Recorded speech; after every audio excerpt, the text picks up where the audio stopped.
The council chamber stretched wide like an arena. 7 different species sat on raised platforms, looking down at the humans below. Ambassador Tae-hyun stood straight, his dark suit clean and pressed. Behind him stood Admiral Nari-kwan in her military uniform, General Dae-sung with medals across his chest, and Science Officer Hana Lim carrying a data pad. The chamber was cold, not from temperature, but from the stares of the alien council members. They had ruled the galaxy for 50,000 years.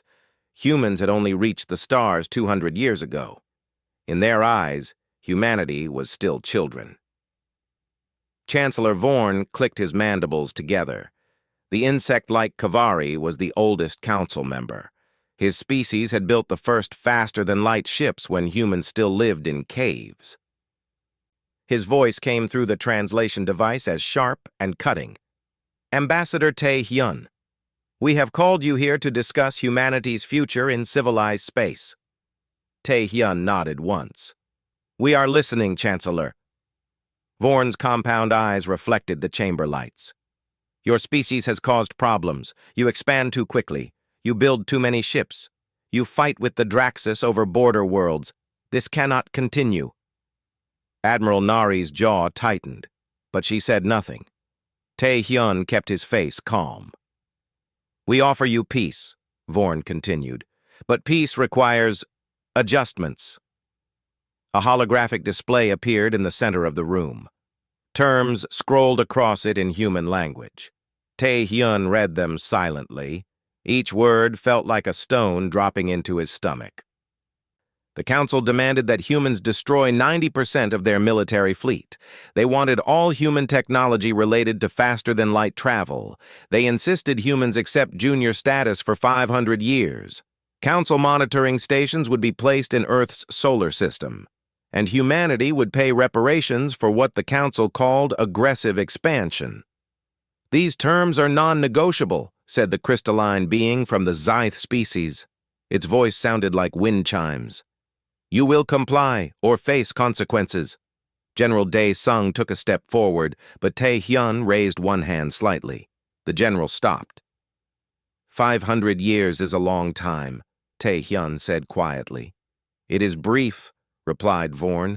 My species waited 2,000 years for full council membership. You should be grateful we offer any path at all. A blob of glowing energy pulsed on another platform. The Lumen representative spoke with a voice like humming electricity.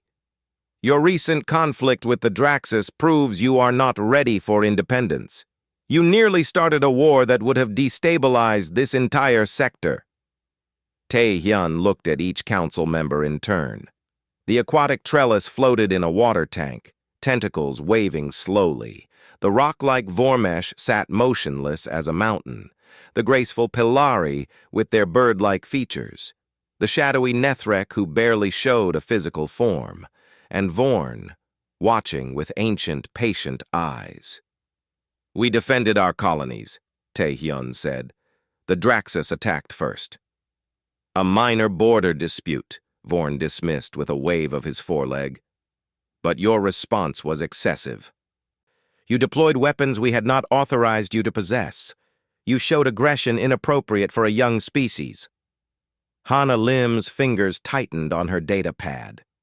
She had designed some of those weapons herself. They were nothing compared to what humanity actually had. I need time to consult with my government, Tae-hyun said. Vorn's mandibles clicked in what might have been amusement. Of course, we are not unreasonable. You have 24 hours. Return tomorrow with your acceptance. And if we refuse? Tae-hyun asked. The chamber fell silent. The question itself seemed to surprise them. Vorn leaned forward on his platform. Refuse? Ambassador, you misunderstand your position. Earth sits alone in your region of space. You have no allies. Your economy depends on trade with council worlds. Your colonies need resources we control. Refusal is not an option you possess. But if we did refuse, Tae-hyun pressed, the lumen pulsed brighter, then we would impose sanctions. Your ships would be barred from council space. Your traders would find no ports open. Your people would be isolated. And if that is not enough, Vorn added, his voice dropping lower, we would send fleets to enforce compliance. For your own good, of course. We would hate to see humanity destroy itself through pride. Tae-hyun stood quiet for a long moment. The council waited, confident in their power. They had broken prouder species than humanity. They had tamed empires that ruled hundreds of worlds. One small species with a single homeworld would bend like all the others. 24 hours, Tae-hyun finally said. We will return with our answer. The council dismissed them with waves and gestures. As the human delegation walked through the massive doors, Tae-hyun heard Vorn speaking to the others. They will accept. They always do. Pride breaks quickly against reality. Outside the chamber, in the corridor of Orbital Station Prime, Admiral Nari finally spoke. Those terms are surrender. They want us defenseless. I know, Tae-hyun said quietly. Earth will never accept this, General Dae-sung growled. Our people did not claw their way to the stars to bow before bugs and jellyfish. I know that too, Tae-hyun replied. Hana Lim looked at the ambassador. What are we going to do? Tae-hyun walked to a window that showed the stars beyond the station. Somewhere out there, Earth turned in the darkness. Humanity's homeworld, small and precious and far more dangerous than the council realized. We are going to tell them no, he said simply, and then we are going to show them why that was always our only answer. Admiral Nari smiled. It was not a kind smile. About time. I will send the signal to Admiral Junho. Project Fortress needs to go active. Do it, Tae-hyun confirmed. In 24 hours, the Council is going to learn what happens when you threaten humans with isolation.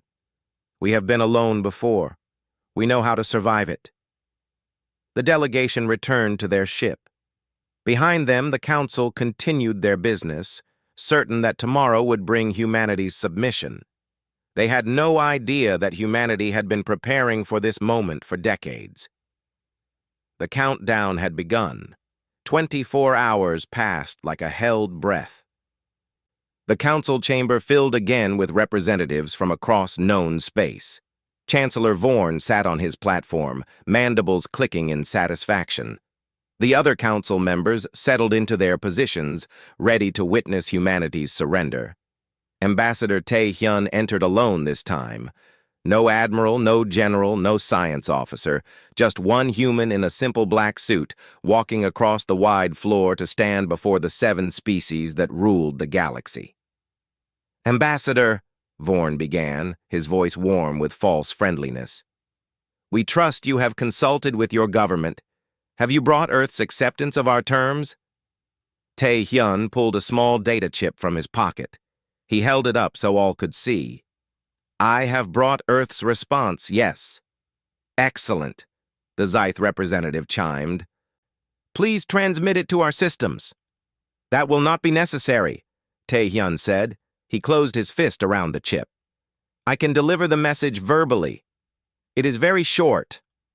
Vorn's antennae twitched. Something in the human's tone made him uneasy, though he could not say what. Very well, Vorn said slowly. Speak. Tae-hyun looked at each council member in turn. When he spoke, his voice carried clearly through the vast chamber. No. Silence. Complete and absolute silence. The Polari tilted its head, feathers ruffling in confusion. No, we do not understand. No to which term? No to all terms, Tae-hyun replied. No to reducing our fleet. No to surrendering our technology. No to junior status. No to monitoring stations. No to reparations. No to all of it. Vorn rose from his platform, his insect body trembling with rage. This is unacceptable. You cannot refuse. I just did, Tae-hyun said calmly. Humanity chooses sovereignty over subjugation. We choose freedom over fear. We withdraw from these proceedings. The chamber erupted. All 7 council members began speaking at once, their voices overlapping through the translation devices. The lumen pulsed with angry red light. The trellis thrashed its tentacles in its tank. The Nethrek's shadow form grew darker and larger. "You will be destroyed!" the Vormesh rumbled, its rock-like face cracking with fury. "Your economy will collapse!" the Polari shrieked. "Your colonies will starve!" The Zyth's chime-like voice went harsh and discordant. Vorn raised his forelegs, demanding silence. When the chamber quieted, he spoke with cold precision. "Ambassador Tae-hyun, you are making a mistake that will cost billions of human lives. We offer you one final chance. Accept our terms or face the consequences." Tae-hyun smiled. It was a small smile, sad almost. "Chancellor Vorn, you offer us chains and call it peace. You threaten isolation as if we are not already alone. You believe you hold power over us. You are wrong." He turned and began walking toward the exit. "Stop!" Vorn commanded. "We are not finished!" Tae-hyun did not stop. He did not look back. He simply walked. "This is treason against galactic order," the lumen sparked. "We will blockade your worlds," the trellis gurgled. "We will send fleets to enforce compliance," Vorn shouted. Tae-hyun reached the great doors. They slid open before him. He paused for just a moment and spoke without turning around. "You should have accepted the peace we offered. What comes next is on you." Then he was gone. The council sat in shocked silence. In 50,000 years, no species had simply walked away from them. The audacity of it left them speechless. Finally, Vorn spoke. "Begin the sanctions, immediately. Close all ports to human ships. Freeze all human assets. Ban all trade." "And prepare a fleet," the Vormesh added. "If they will not submit through economics, they will submit through force." "Agreed," the others said, one by one. Within an hour, sanctions hit human space like a hammer. Every human ship in Council territory received the same message: leave immediately or be impounded. Human traders found themselves locked out of markets. Human colonists on mixed worlds were given 72 hours to evacuate. The humans left without argument. They packed their ships, gathered their people, and departed quietly. Too quietly. Within 48 hours, every human vessel had withdrawn from Council space. But more than that, something strange happened. Human space went dark. All communication from human worlds stopped. No trade broadcasts, no news feeds, no diplomatic channels. Every human colony, station, and outpost simply fell silent. It was as if humanity had vanished. On the Council station, junior trade analyst Mina Park sat at her desk staring at her screen. She was human, one of the few who worked for the Council bureaucracy. Her supervisor approached, a Polari named Tiska. "Mina, can you contact your homeworld? We need to know their shipping schedules for the transition period." Mina looked up at Tiska with sad eyes. "I am afraid I cannot help you anymore." "What do you mean?" Mina stood and removed her identification badge. She placed it gently on the desk. "I resign, effective immediately. I am going home." "But you cannot just leave. There are procedures." "Goodbye, Tiska," Mina said softly. "You were always kind to me. I will remember that." She walked out of the office, out of the station, and boarded the last human transport leaving Council space. Tiska watched her go, confused and concerned. The same scene played out across the galaxy. Human workers resigned from their positions. Human students left their universities. Human researchers abandoned their posts. They all went home quietly and quickly, taking their knowledge with them. 3 weeks passed. The Council's intelligence networks searched desperately for information about what was happening in human space. They found nothing. No signals to intercept, no ship movements to track, no spies reporting back. Just silence. Chancellor Vorn called an emergency session. "This makes no sense. Why go dark? What are they hiding?" "Perhaps they are preparing to surrender," the Zith suggested. This silence could be them accepting reality. Or preparing for war, the Lumen pulsed nervously. Impossible, Vorn dismissed. Their fleet was small, their technology inferior. What could they possibly— An aide rushed into the chamber. Chancellor, news from the Draxus Empire. What is it? 3 of their battle groups attacked the human colony on New Busan. They thought the humans had evacuated, that it would be easy plunder. Vorn felt a chill run through his exoskeleton. And? The aide's voice trembled. All 3 battle groups were destroyed. Total loss. Over 900 Draxus ships, gone in less than an hour. The council chamber went silent again. But this time, the silence was not angry. It was afraid. How? The Vormesh asked. The survivors report weapons they had never seen, ships that fought themselves, defenses that adapted instantly, technology far beyond anything humans should possess. Vorn's mandibles clicked nervously. Prepare the enforcement fleet anyway. We must show strength. But in his ancient heart, he was beginning to suspect that humanity had hidden more than colonies in the darkness. They had hidden something terrible, something the council was about to discover. The humans had stopped talking. Now they would show what they had been building instead. The news about New Busan spread through council space like fire through dry grass. 900 Draxus warships destroyed. The colony they thought was abandoned had been a trap, armed with weapons that should not exist. In the Council Intelligence Center, analysts worked day and night trying to understand what had happened. They reviewed the few transmissions the dying Draxus ships had managed to send. The recordings showed brief flashes of light, energy readings that made no sense, and the screams of Draxus warriors who died not understanding what killed them. The weapons track too fast, said analyst Quan, a young Polari. Our systems cannot move like that. The targeting is perfect, instant. How? His supervisor, an old Zeth named Prill, studied the data with growing unease. The survivors mentioned automated defenses. Perhaps the humans developed better targeting computers. Better? Quan's feathers ruffled. This is not better. This is impossible. Look at these reaction times. Nothing organic could pilot these systems. The G-forces alone would kill any pilot. Prill went very still. Show me the ship profiles again. Quan pulled up the blurry images. The human ships were sleek and dark, moving in patterns that seemed almost like a swarm. They acted together with perfect coordination. No, Prill said quietly. No, they did not. Did not what? They did not put pilots in those ships. Those are artificial intelligence, self-thinking machines. Quan stepped back from the screen. That is forbidden. The Council banned AI research 10,000 years ago after the Synthesis War. I know, Prill said. But humans are only 200 years old. They were not part of the Council when that ban was made. They never agreed to it.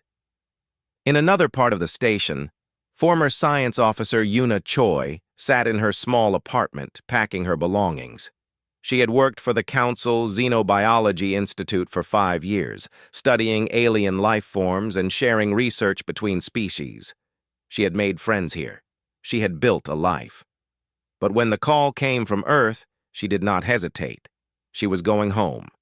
Her door chimed. She opened it to find her colleague, a trellis researcher named Bloop, floating in its mobile water suit. You are leaving, Bloop bubbled sadly. Like all the others. Yes, Yuna said. I am sorry.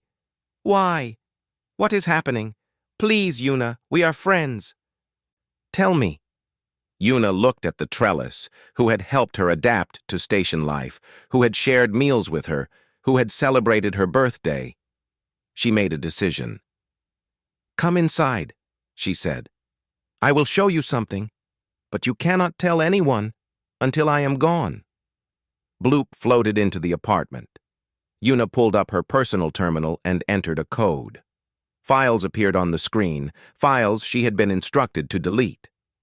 I was asked to copy these before I left, Yuna said. Research data the Council collected on humanity. Read it. Bloop's tentacles manipulated the watersuit controls, scrolling through the data. Its body changed color as it read, from calm blue to alarmed orange to frightened purple. "This cannot be accurate," Bloop burbled. "Your population growth, your manufacturing capacity, your technological advancement rate. These numbers are wrong." "They are not wrong," Yuna said softly. "The Council just never looked closely enough. We have been underestimating ourselves in every report, hiding our true capabilities." "But why?" "Because we knew this day would come.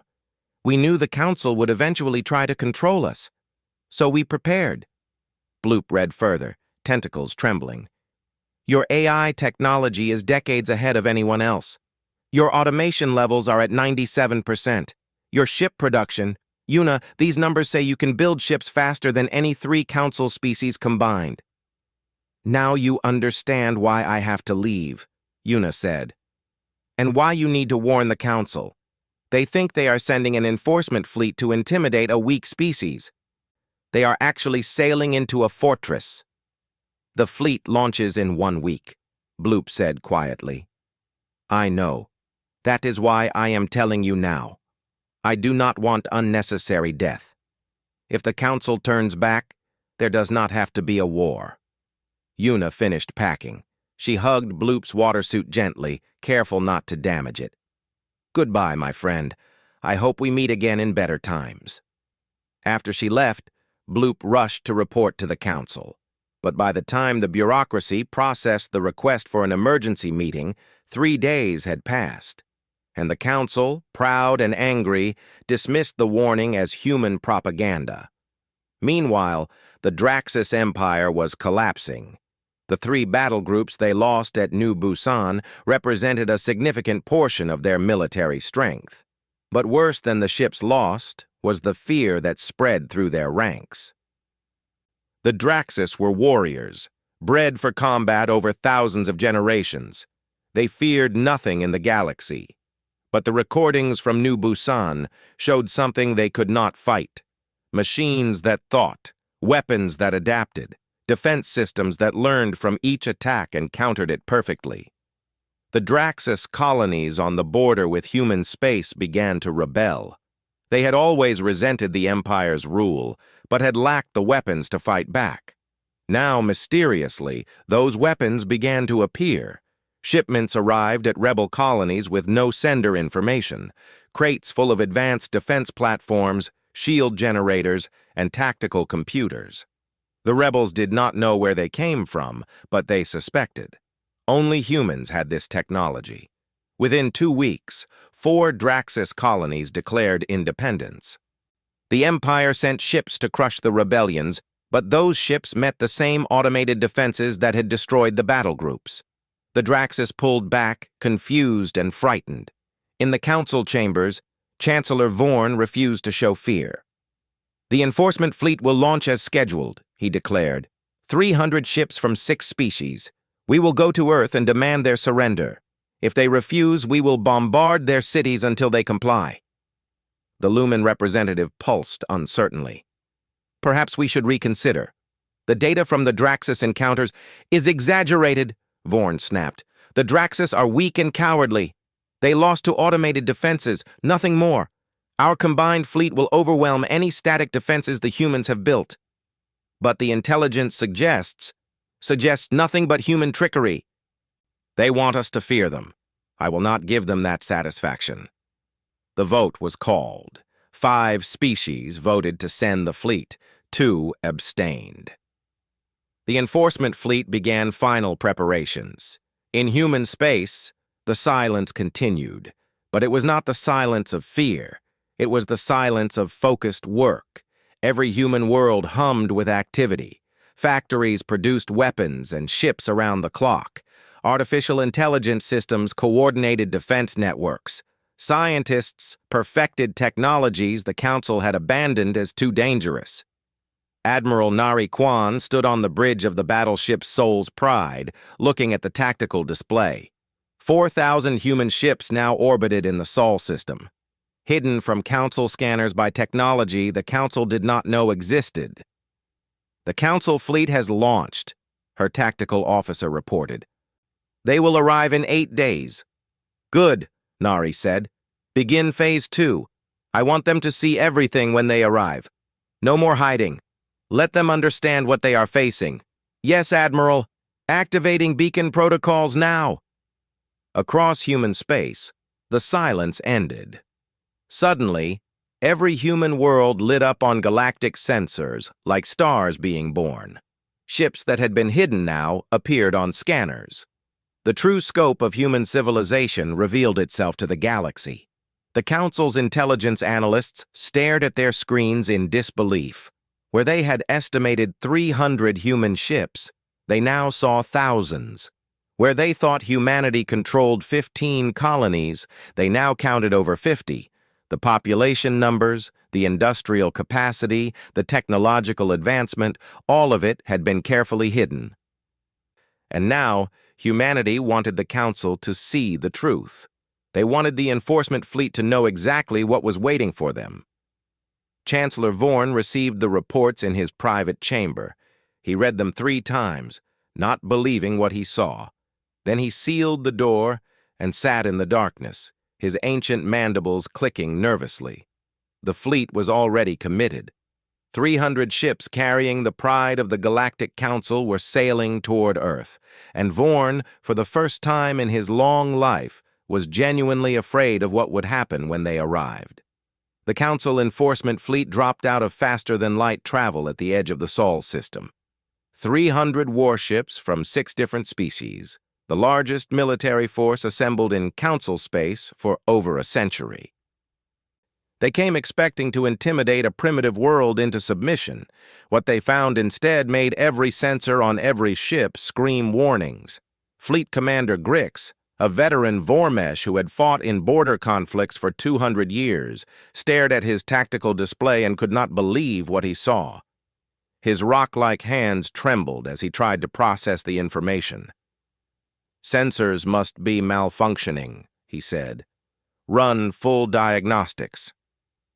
His sensor officer, a Pelari named Syl, worked frantically at her console. Her feathers were flat against her body in fear. "Sensors are working perfectly, Commander. The readings are accurate." The asteroid belt that circled the inner system was not natural anymore. It had been transformed into a weapon grid. Thousands of platforms, each bristling with weapons, each connected to a network that moved like a living thing. Energy readings showed power levels that should not be possible from such small installations. Mars glowed on their screens, ringed with defensive satellites that outnumbered the entire Council fleet. The red planet's surface showed massive industrial complexes, their heat signatures visible from millions of kilometers away. Beyond Mars, the gas giant Jupiter was surrounded by orbital shipyards. Not small construction facilities like Council worlds used, but massive industrial platforms that dwarfed anything in known space. Ships were being built there right now, the scanners showed. Ships being constructed at a pace that made no economic sense. "How many ships are in the system?" Grix asked, though he was not sure he wanted the answer. Syl's voice barely rose above a whisper. 4,012, Commander. All of them active. All of them armed. All of them watching us. 4,000 ships. The Council had estimated humanity possessed maybe 300 total. The intelligence had been wrong, catastrophically wrong. "Get me a channel to their fleet command," Grix ordered. His crew worked to establish communication, while the Vormesh commander tried to project confidence he did not feel. A view screen activated. Admiral Nari Kwan appeared, sitting calmly in a command chair. Behind her, the bridge of her ship showed smooth efficiency. Every station was manned by humans working with quiet precision. "I am Fleet Commander Grix of the Galactic Council Enforcement Fleet," he began. "We are here to—" "We know why you are here," Nari interrupted. Her voice was polite but firm. "You came to force our compliance with Council demands. You came to threaten our world. You came to make us submit. Grix's stone face could not show expression, but his voice tightened. We came to restore order and peace. Your actions have disrupted galactic stability. Our actions? Nari smiled without humor. Commander, we left your territory peacefully. We harmed no one. We simply refused to surrender our sovereignty. If that disrupts your stability, perhaps your stability was never very strong. You possess illegal technology, Grix countered. Your artificial intelligence systems violate council law. Council law that we never agreed to follow, Nari pointed out. We are not council members. We did not sign your treaties. You cannot enforce laws on us that we never accepted. From another ship in the council fleet, a Zith captain named Vril opened a channel. Your weapons threaten the balance of power. You have grown too strong, too fast. This cannot be allowed. Nari's expression hardened. Cannot be allowed. Who are you to allow or forbid what humanity does in our own space? She pressed a control on her chair. Every human ship in the system activated targeting systems simultaneously. On every council ship, alarms began to shriek. Weapons lock indicators showed that every single vessel in the enforcement fleet was being targeted by multiple human ships. This is what we can do, Nari said calmly. Every ship in your fleet is currently painted by our targeting systems. We have firing solutions on all of you. Your shields, your engines, your weapons, your life support. We know exactly where to hit to disable or destroy you. Grix felt something he had not felt in decades. Pure fear. You would not dare attack a council fleet. We are not attacking, Nari corrected. We are demonstrating. There is a difference. Another human appeared on the communication channel. Captain Wu-Jin Tak from the destroyer Incheon Blade. He looked younger than Nari, but his eyes were sharp and alert. Let me show you what we mean, Wu-Jin said. He entered commands on his console. Your flagship, Commander Grix, the Eternal Stone. We have identified 14 critical systems. Watch your damage control board. On Grix's ship, alarms began to sound. His crew shouted reports. But nothing was damaged. Instead, their own computers were highlighting the exact locations Wu Jin had mentioned. Engine couplings, power conduits, shield generators, sensor arrays. Every critical system on the ship was marked with perfect precision. Those are not threats, Wu Jin explained. Those are firing solutions. If we wanted you dead, you would already be dead. This is us being polite. From deeper in the Sol system, another transmission came through. Engineer Inho Bayek spoke from a facility on Earth's moon. The background showed massive computers and equipment that made council technology look primitive. You want to know how we did this? Inho asked. You want to know how a species only 200 years in space has technology that surpasses your 50,000-year civilization? Yes, Vril said. It is impossible. You must have stolen council technology. Inho laughed. It was not a kind laugh. Stolen? No. We built this ourselves. And I will tell you exactly how. He pulled up a holographic display showing the history of council technological development. It was a flat line for the past 10,000 years. Almost no advancement, almost no innovation. You banned artificial intelligence research after one bad experience. You restricted genetic modification because you feared it. You limited nanotechnology because it seemed dangerous. You became comfortable. You became safe. You became stagnant. Inho's display shifted to show human development. It was not a flat line. It was an exponential curve, rising sharply upward. We did not have those fears. We did not ban technologies because they were dangerous. We learned to use them safely. We spent 200 years doing what you were too afraid to attempt. We did not break the laws of physics. We just actually tried.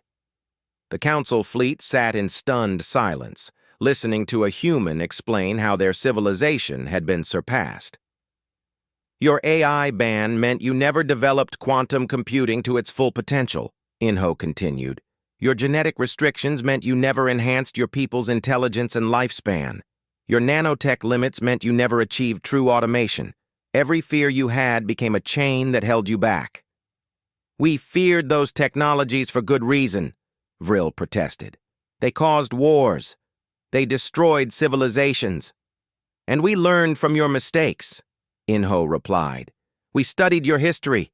We saw what went wrong. We developed safeguards you never imagined, and now we have capabilities you thought impossible. Admiral Nari spoke again. We can jump our ships through FTL with zero cooldown. Our weapons ignore energy shields because we use different physics. We can accelerate projectiles to 90% light speed. We control millions of combat drones through quantum-linked AI. We communicate instantaneously across any distance through quantum entanglement. She leaned forward in her chair. And most importantly, Commander Grix, we did all of this while you were busy being comfortable, while you were resting on 50,000 years of dominance, while you assumed no one could ever challenge you. Grix sat silent. Around the Sol system, the Council fleet remained frozen. They had come to impose their will through force. Now they realized they were completely outmatched. If fighting started, they would not last an hour against this armada. What do you want? Grix finally asked. The question felt like defeat. We want you to leave, Nari said simply. We want you to return to the Council and tell them exactly what you found here. We want them to understand that humanity will never submit.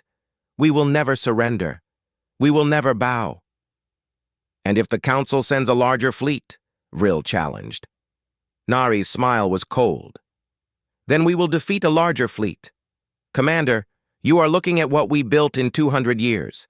Imagine what we will have in 200 more. Imagine what happens when other species see what we have achieved and decide to follow our example instead of Council stagnation. The message was clear. The Council's dominance was ending. Not through war, but through obsolescence. Humanity had shown that their way was not the only way, that innovation was not dangerous if handled properly. That fear-based restrictions only created weakness. Grix made his decision. Fleet, prepare to withdraw. We are leaving. Commander, Vril protested, we cannot retreat without firing a shot. We also cannot win, Grix said quietly. Look at your screens, Captain. Really look. We are not retreating. We are surviving. The Council fleet turned and began moving toward the FTL jump point. As they left, Admiral Nari watched them go on her view screen. General Dae Sung stood beside her chair. They will be back, he said. No, Nari replied. They will not.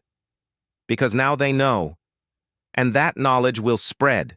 The Council's power was built on other species believing they were supreme. We just shattered that belief. The enforcement fleet jumped away, carrying with them the news that would change the galaxy forever. The Council had tried to intimidate humanity and instead had learned fear. 6 months passed after the enforcement fleet's retreat. 6 months that transformed the galaxy in ways the Council had never imagined. The news spread faster than any Council edict could suppress it. Traders talked in every port. Merchant ships carried stories to distant worlds. Communication networks buzzed with forbidden recordings that somehow escaped Council censorship. Everyone heard the same thing. Humanity had faced down the Council fleet without firing a single shot. The great galactic power had turned around and fled. Chancellor Vorn sat in his private chamber, watching his civilization crumble around him. The reports came in every day, each one worse than the last. The Polari Directorate had opened secret trade negotiations with humanity. They wanted human AI technology, offering rare minerals and scientific data in exchange. The Polari Council representative had not even asked Vorn's permission first. The Trellis Federation had formally requested human engineers to help upgrade their shipyards. They were tired of building ships the slow way when humanity could construct them in weeks instead of years. The Lumens, always the most scientifically curious, had sent a delegation to Earth asking to study human quantum computers. They offered a mutual technology exchange. Even some Gaith colonies were demanding their government adopt human-style innovation policies. The crystalline beings had realized that their own council had held them back, keeping them weak in the name of safety. Worst of all, the Draxus Empire had completely collapsed. 7 more colonies had declared independence, armed with mysterious shipments of human weapons. The Empire that had once controlled 30 worlds now held only 6, and those 6 were barely stable. The Draxus military, once the most feared force on the galactic rim, was a broken shadow. Vorn's communication console chimed. He considered ignoring it, but duty was older than pride. He answered. Ambassador Tae-hyun appeared on the screen. The human looked the same as he had 6 months ago, calm and professional. But now when Vorn looked at him, he saw not a minor species representative, but an equal. Perhaps even a superior. "Chancellor Vorn," Tae-hyun said with a polite nod, "I hope this communication finds you well." Vorn's mandibles clicked bitterly. "You know it does not, Ambassador. You know exactly what is happening to the Council." "I do," Tae-hyun admitted. "That is why I am calling. Humanity would like to propose new peace talks, on our terms this time." There it was, the humiliation Vorn had been expecting. He wanted to refuse, to rage at the human, to declare that the Council would never negotiate from weakness. But he was too old and too practical for pointless pride. "Very well," Vorn said quietly. "Where?" "Earth," Tae-hyun replied. "Seoul, specifically. We will provide transportation for your delegation if needed. All Council species are invited." "When?" 2 weeks. That should give you time to prepare." The communication ended. Vorn sat alone in the darkness, feeling every one of his centuries. The galaxy had changed, and he had not seen it coming. That failure would haunt him forever. 2 weeks later, the Council delegation arrived at Earth. They came in a human transport ship because the Council wanted to minimize the appearance of military presence. The journey through human space showed them what their intelligence had missed. Every human world they passed was a center of industry and innovation. Massive orbital platforms surrounded Earth's moon. Construction yards ringed Mars. The asteroid belt hummed with mining operations managed by AI systems that worked with perfect efficiency. Jupiter's moons had become shipyards that could produce a vessel every 3 days. But most surprising was Earth itself. The Council members had expected a crowded, polluted world struggling to support its population. Instead, they saw something beautiful. The planet was green and blue. Its cities gleaming towers of advanced architecture. Billions of humans lived there in comfort and prosperity, supported by technology that used resources with perfect efficiency. They landed in Seoul, in what the humans called the Korean Peninsula. The city stretched as far as the eye could see, a fusion of nature and technology that made even the oldest Council worlds look primitive. The peace talks were held in a conference center overlooking the city. Floor-to-ceiling windows showed the sprawling metropolis below. Humans walked the streets freely, their lives untroubled by the galactic drama above. Vorn led the Council delegation into the conference room.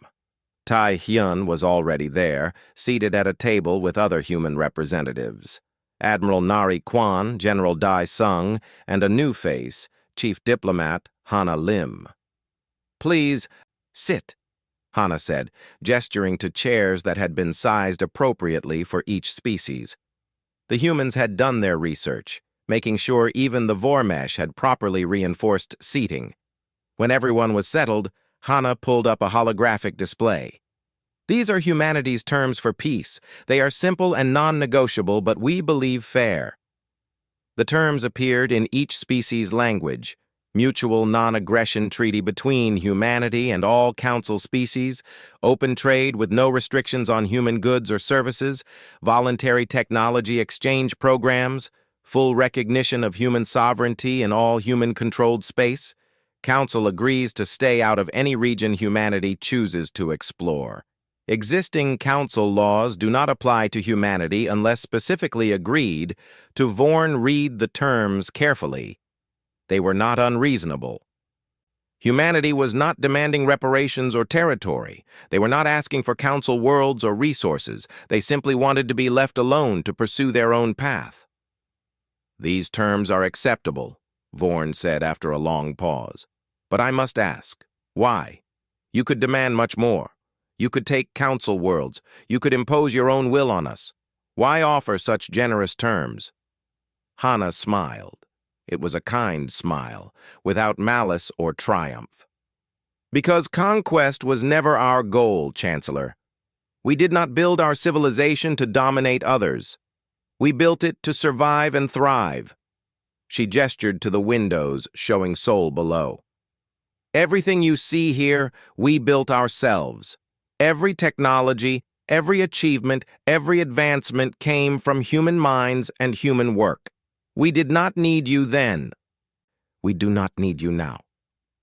Admiral Nari leaned forward. You threatened us with isolation. But, Chancellor, we were already isolated. We are the only intelligent species in our region of space. We have always been alone. We learned to build everything ourselves because we had no choice.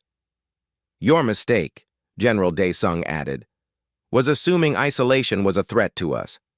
It was never a weakness. It was our greatest strength. We learned self-reliance while you learned dependency. Tae Hyun spoke next. You offered us junior status for 500 years. You wanted to control our growth, to limit our potential. But we were never going to accept chains, no matter how you disguised them. Vorn's antennae drooped. We thought we were maintaining order, preventing chaos. You were maintaining your own power, Hana said gently. And there is nothing wrong with wanting stability. But you tried to achieve it by holding others back instead of lifting yourself up. That was your real mistake. She pulled up another display showing galactic technological development over the past 10,000 years. The Council's advancement had been nearly flat. Humanity's curve rose sharply upward. You could have had all of this, Hana said. AI, quantum computing, nanotech, genetic enhancement, all the tools we use to advance so quickly. But you banned them out of fear. You chose safety over progress. And now? Vril asked quietly. The Zeth representative's crystalline structure seemed dimmer than usual. Now you have a choice, Hana replied. You can continue as you were, stagnating but stable, or you can embrace innovation, taking calculated risks to advance. We will trade with you either way. We will live in peace with you either way. But what you become is your decision. The Polari representative, Tiska, spoke up. If we choose to innovate, to adopt human methods, will you help us? Yes, Hana said immediately. We will share technology. We will teach what we have learned. We will show you how to use these tools safely, but you must choose it yourselves. We will not force change on you any more than we would accept you forcing stagnation on us. The council members talked among themselves in their various languages. Vorn watched them, seeing the cracks in the unity that had held for 50,000 years. Some species wanted to embrace the new ways. Others feared them. The council, as it had existed, was dying.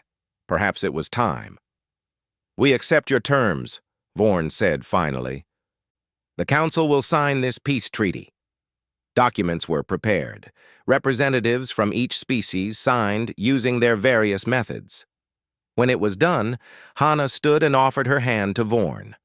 The ancient Kavari looked at the human hand for a moment, then reached out with his foreleg to touch it gently. I am curious, Vorn said. What will humanity do now? You have achieved peace. You have secured your independence. What is next? Hana walked to the window, looking up at the stars visible in the afternoon sky. We will explore, Chancellor. Beyond council space, beyond known territory.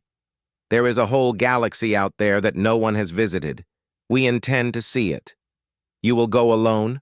The Lumen representative asked. No, Tae-hyun said. Any species that wishes to join us is welcome. We are not building an empire. We are satisfying curiosity. The universe is vast enough for everyone. As the council delegation prepared to leave, Admiral Nari and General Dae-sung stood together watching the alien ships depart. They will change now, Nari observed. They will start innovating, trying to catch up to us. Good, Dae-sung replied. The galaxy needs strong neighbors, not weak subjects. In 1,000 years, they might actually catch up. Nari smiled. And by then, we will be 1,000 years further ahead, not because we want to dominate them, but because we will never stop pushing forward. That is the human way, Dae-sung agreed. Above Earth, the first human exploration fleet was forming. 50 ships prepared to venture beyond the galactic rim into spaces no council species had ever visited. They would find new worlds, new mysteries, new challenges. And behind them, the council was beginning the slow, painful process of change. Some species adapted quickly, embracing innovation with enthusiasm. Others resisted, clinging to old ways. But all of them had learned the same lesson. The galaxy was not static, power was not permanent, and a species that stopped growing was a species that started dying. Humanity had taught them that, not through conquest or war, but simply by refusing to accept limits others tried to impose. In his chamber, Vorn composed a final message to the council archives. It would be his legacy, his warning to future generations. We were wrong to fear change. We were wrong to limit ourselves. We were wrong to assume our way was the only way. A young species showed us these truths not with weapons, but with example. May we have the wisdom to learn from them. The galaxy turned on, vast and full of possibilities. And for the first time in 50,000 years, the council was truly excited about what tomorrow might bring.